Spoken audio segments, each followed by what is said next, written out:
Hey guys, what is up? This is Matthew Davis, me once again. Welcome back to the movie review, aka After I Saw. This time is going to be on Dune Part 2.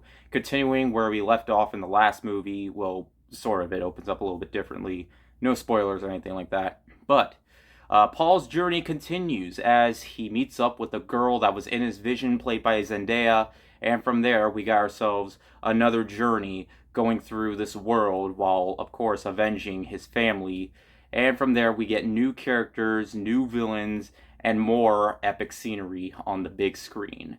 And yeah, directed by Denis Villeneuve once again. This was originally supposed to come out last year, but due to the strike, yeah, that kind of hurt the film from being released a little bit earlier. But hey, just like with Dune originally being released in 2020, came out in 2021, so pretty much that's happening here again. But hey, it's finally out, and we finally get to talk about it. And see it and all that. But what can I say about Denis Villeneuve? He is one of the best filmmakers working today. Every time he makes a movie, I immediately anticipate it. And I felt that way with Dune because, the man, I feel like, can do no wrong. I think every movie that he's made so far is fantastic. Enemy, Prisoners, Sicario, Arrival, Blade Runner 2049, the first Dune. Seeing this man just, I don't know how to put it, just evolving with his filmography is just absolutely incredible. And seeing that he would be taking up on this franchise, it gave hope because the original Dune, while not a bad movie, I do feel like that film is a bit dated. And with the fact that that film was adapting from such a large book, it was really hard to try and cram everything in here. And I felt like if that film did get a franchise of its own, maybe it could have been a whole lot better. But hey, Dune Part 1 was just the beginning. We all knew that it would get another movie, even though it would depend how well the movie would do. And it did fairly well. But that was still during a time where we were still trying to get used to what was going on in our world, with the pandemic and stuff. But because that era is kind of, gone, I mean, COVID is still happening, but we're not in that pandemic era anymore. We could pretty much go to see any movie we want, but of course, it hasn't really been that great of a start for movies this year. I mean, Night Swim, Madam Web, and there have been movies that I thought were fine. Mean Girls, not too bad. Beekeeper, all right. Lisa Frankenstein, I actually enjoyed a lot more than I thought I would. But I feel like with Dune Part 2, this is officially the start of more great movies coming to the big screen because this is the one that I have, anticipated first. This, in my opinion, is the first must-see film of the year. Dune Part 2, if you loved Part 1, then chances are Dune Part 2 is not going to disappoint you in the slightest. First off, it's impressive knowing how far Denis Villeneuve has come in his filmography, like I mentioned before, but the way this film is shot, like, we're living in an era where movies just tend to just throw as much CGI in your face as possible and just doesn't doesn't tend to be creative or just comes off as lazy. Hence why so many of the Marvel and DC movies coming out just have such terrible CGI.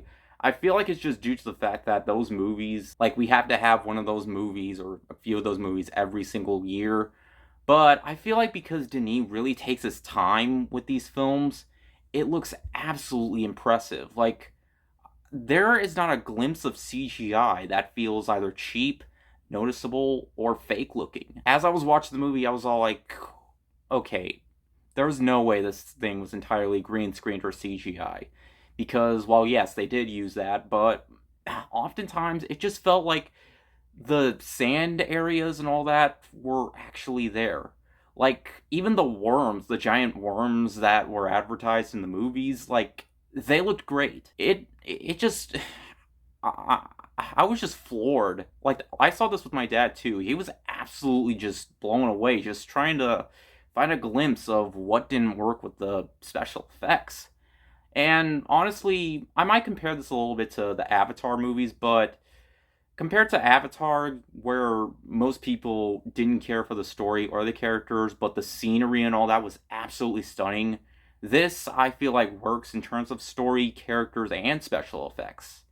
because while I enjoyed the Avatar movies, I can actually get a glimpse of the story here and actually, see what's going on. Because with the last film, we definitely had some questions that we wanted answers to, and we do get some of those questions here answered. Though I do feel like there is going to be another film because obviously this is a long book, and chances are this is going to be. I hope it's a three-part because once the movie was over, I was hoping for a little bit more because when it does come to the conclusion, we just know that it's not going to be the end. There's going to be another one, and I hope to God there is another one. I had a feeling with this film it would probably surpass its predecessor, and it really does.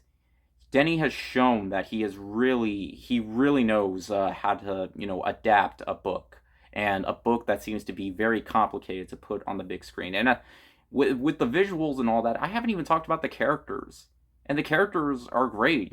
Paul and all that.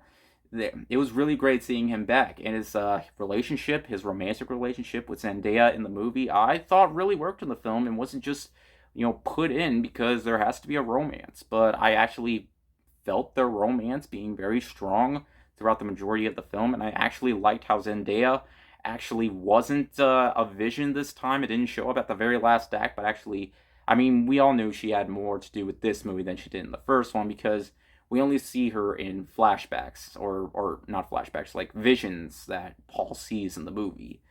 So yeah, and we get new characters. We get Austin Butler as one of the new villains, and while I thought his voice was kind of like, well, I mean, Christian Bale's Batman voice was also kind of weird, but hey, Austin Butler was great in the movie. We also got Florence Pugh, who else?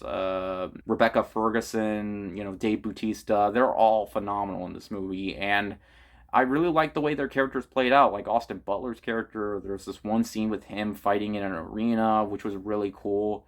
And while the movie's PG-13, the movies still often can be very tense because a lot of times people get their throats slit, and it can be kind of disturbing even with the PG-13 rating. Like, yeah, I know I complained about Argyle with the PG-13 toned down violence and all that, but I feel like with this film, it's not always the violence I come for because while the action is intense, I feel like with the way that the film is playing out with these characters and the way Denis puts this story together, it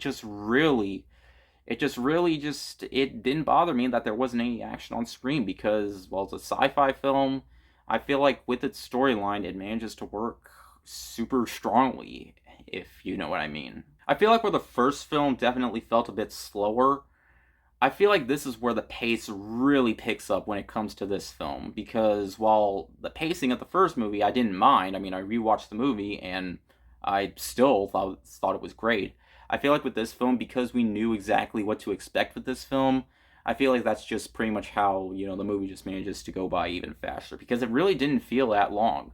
I know I complain about runtimes a lot, but with the runtime for this film, it really didn't feel like it felt like it was more under an hour and a half because I was really interested in what was going on screen. And in the end, guys, Dune Part 2 is truly where movies of this year truly start. I feel like with the movies that came out earlier, I feel like those are just, like, here are some of these that might not be all that good, but hope you enjoy them while you wait for Dune Part 2. And yeah, it's totally worth it. It's a visually striking marvel. Effects never feel cheap. It never feels like it goes into a direction that, just feel odd. I feel like with Dune Part 2, this is a new mark for, sequels that we actually want to see and are just completely thrown in there because we are going to be getting a lot of those this year, but, some are pretty much just for nostalgia bait, but because we knew Dune was going to be a franchise, I feel like it we they pretty much gave us what we expected. Dune Part 2 is a true work of art from Denis Villeneuve. And while the movie isn't quite a perfect score for me, I mean, it nearly is, but I feel like as it stands right now, it's an amazing film, and I feel like if we do get the third film, then it's just going to get better. Especially since once it's over, you already know that there is going to be another movie, but hey, Dune Part 2, it's amazing. Go out and see it on the largest screen possible. You'll thank me later. I was thinking about perfect score. I really was. But you know what? I feel like it just needs some time to like fully, with all the stuff that the movie has to offer, and despite minor nitpicks, there really wasn't a whole lot for me to complain about. So it might be just give it some time, because even when I do get these scores, my opinions do change once in a while. So yeah, but hey, I do think it's definitely worth a watch. So yeah. So yeah, if you saw my last monthly vlog video, then yeah, it's been confirmed. I did move out of my place. But I will have a video on that, and no, I'm not moving all my stuff back in here. This is just for like a month, but I will have a full video on that soon. So yeah. In the meantime, I am going to go play a part 2 of another game that we expected a part 2 to. So, yeah. So anyways, thank you guys so much for watching, and I'll see you guys later. Word out.